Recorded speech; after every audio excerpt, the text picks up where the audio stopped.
The night was suffocatingly silent, the kind of silence that presses against your chest and makes your own heartbeat feel like a drum of warning. She stood at the edge of the dimly lit street, the suitcase at her feet, her hand trembling on the worn leather handle, and I could see it all in her eyes. Storm clouds of regret, fear, and a resolve so terrifyingly cold that my stomach twisted, knowing she wasn't coming back, not ever. The words she spat hours ago still echoed in my mind like jagged knives. I'm leaving tonight, vanishing into the shadows forever. Don't even think about calling, because this time there's no turning back. And I remember laughing bitterly, thinking it was just drama, until the taxi pulled up and she didn't hesitate, sliding inside as if she had rehearsed her escape 1,000 times, the street lamp flickering over her face and catching a glint of tears that weren't meant for me. And as the car disappeared into the dark, a part of me wanted to scream, to chase, to beg, but another quieter part knew it was too late, that all the nights spent whispering secrets, all the promises, all the fragile threads of trust had snapped quietly,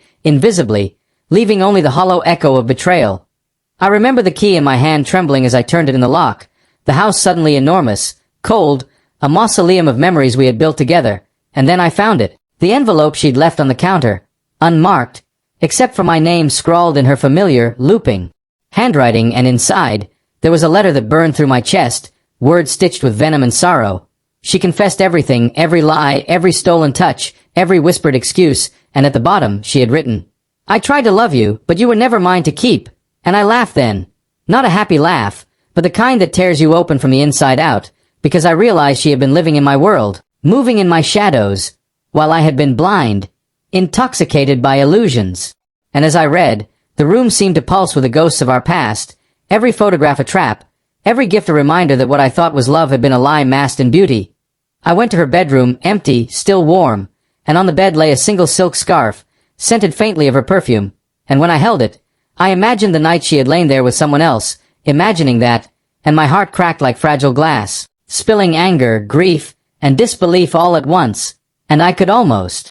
hear her voice from that envelope whispering, Don't call, don't search, don't hope. And it was a warning, a curse, and an admission all at once, because she had made a choice, cold, final, irreversible, and the world outside continued, indifferent, the wind scraping the windows, the shadows thickening, the taxi disappearing into the night, carrying her secrets in her absence, and I knew the cruelest part was not that she had left, but that she had left me in a labyrinth of my own illusions. Every memory a cruel echo, every heartbeat a reminder that trust had died quietly while I had been blind. Yet even in that devastation, a tiny, defiant spark ignited, a cold, calculated clarity. I gathered her letters, her photographs, her whispered confessions, and I placed them all in a box, labeling it, sealing it, and I drove to the place she had always said was her sanctuary, the place she never thought I would follow, the place she believed held her invisible to my reach. And as I arrived,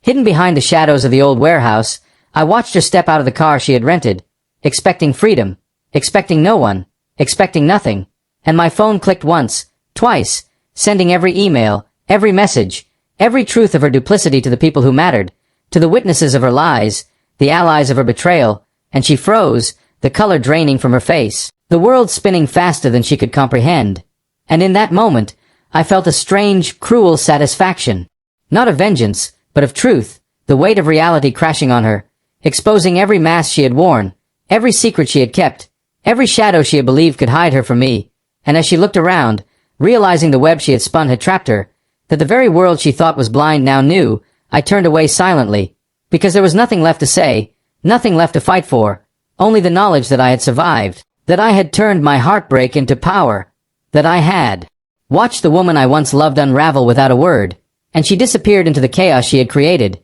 the night swallowing her scream, her pleas, her desperation, and I stood alone on that empty street, the wind biting my face, the shadows embracing me, the silence no longer suffocating but cleansing, and I whispered to the night, You are gone, but I am free, knowing that no call would come, no return, no apology, because some endings are final, some betrayals irreversible, and some nights teach you that survival is the only revenge. And with that, I walked into the dawn, leaving the echoes of her departure behind, letting the shadows she had fled into carry the weight of her choices, while I finally, painfully, beautifully breathed again.